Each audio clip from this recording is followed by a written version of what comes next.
student I worked with for my tutoring was a second grader at King Elementary. I had worked with this student a couple times during the previous semester.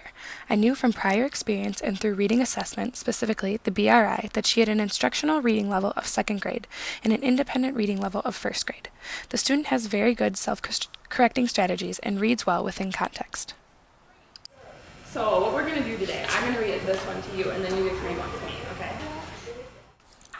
I determined the overall purpose for my tutoring sessions was going to be working on comprehension strategies. This student's teacher told me she needed help on comprehension, and since I didn't know if she was receiving explicit comprehension strategy instruction in class, I decided to focus on that. The comprehension strategies we've been working on have been making predictions and activating background knowledge. During the session, my purpose was to work on activating background knowledge to aid in reading comprehension. This was our second tutoring session working on activating prior knowledge. I know some stuff about jaguars already. Yeah, so do I. But sometimes what we think isn't always true. So, and when we read, we find out what the real answer is, right? And so the things that we think we know are important to helping us find new information, helping us to improve our comprehension already. I chose to focus on comprehension strategies based on the student's results of the comprehension portion of the BRI, what her teacher told me, and the importance of activating background knowledge in explicit comprehension instruction. So like my first question, sorry, the wrong sheet for you, is what family do jaguars belong to? So I thought, well, we can't look at this yet. That's what I thought too. So I wrote cats, right? And so then I thought about it a little bit more, and I was like, where do jaguars live? And so I've been to the zoo, and I'm kind of seeing the habitat they live in, you know? And so I thought about going to the zoo and the jaguars, and I thought maybe in the rainforest. Because I still have it. For this lesson, we used a chart that listed questions about what we were going to read, specifically about jaguars, wolves, and elephants, which sparked our interest in the topics. The next column was what we thought the answer was, and finally what the answer was according to the text. We filled out the column about what we thought we knew before looking at the text and before reading. The final column was filled out after reading, and we referenced specific passages in the text that gave us the answer. The student and I talked about how what we think we know about a topic is important to learning new information.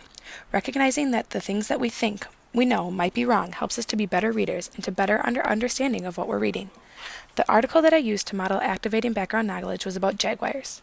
I used the chart as a support for my think aloud and specifically focused on how the reading changed my thinking. Those were the facts that I thought we knew. Okay, so this is the background knowledge that I have to go to the next. To go to our new reading. And so let's read this and see if any of our thinking changes from our reading, okay? When it gets close, it jumps. A pouncing jaguar can kill its prey with one bite or slap of its paw.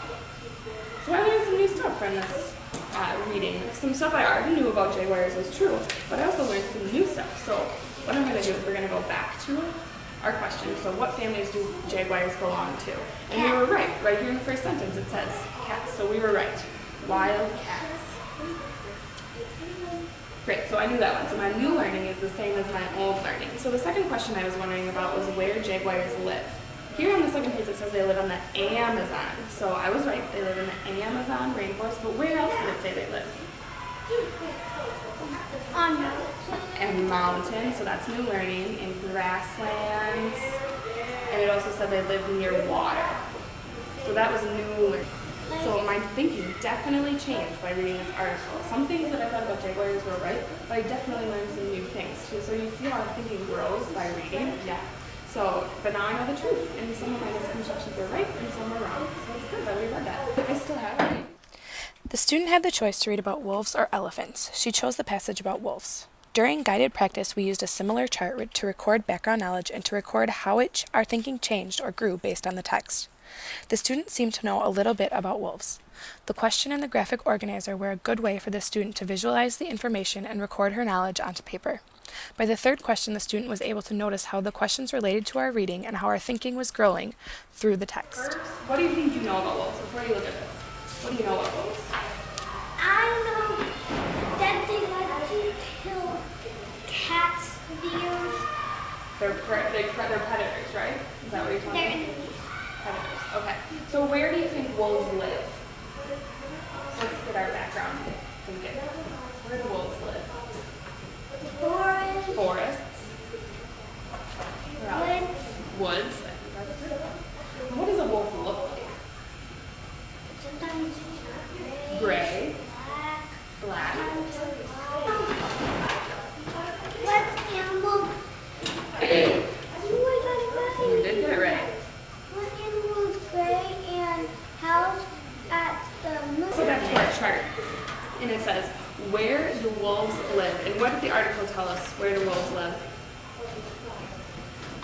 The forest. The forest. And it said they live in the forest all over the world. I got everything.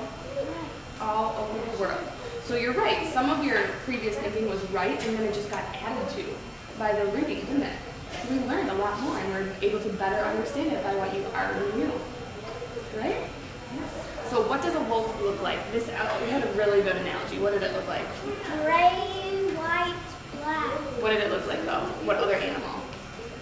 A big dog. I thought that was that really helped me think about it. Because I know what a dog looks like, so then I know what a wolf looks like. So it also said it has what kind of ears? Pointy. Pointy, and what kind of tail?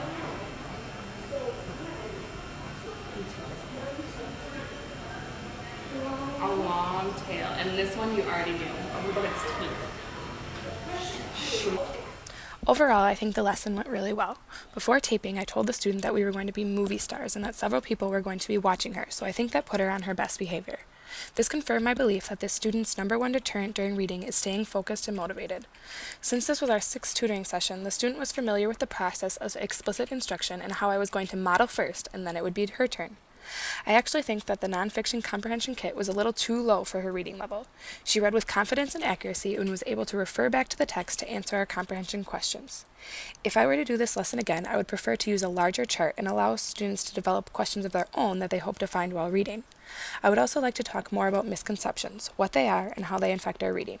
I would also like to focus on how our background knowledge might be filled with misconceptions, but that all readers have these, and that good readers use these thoughts to their advantage when searching for answers while reading. Overall, I think the lesson went really well, and I was proud of the effort the student put into reading and to comprehending.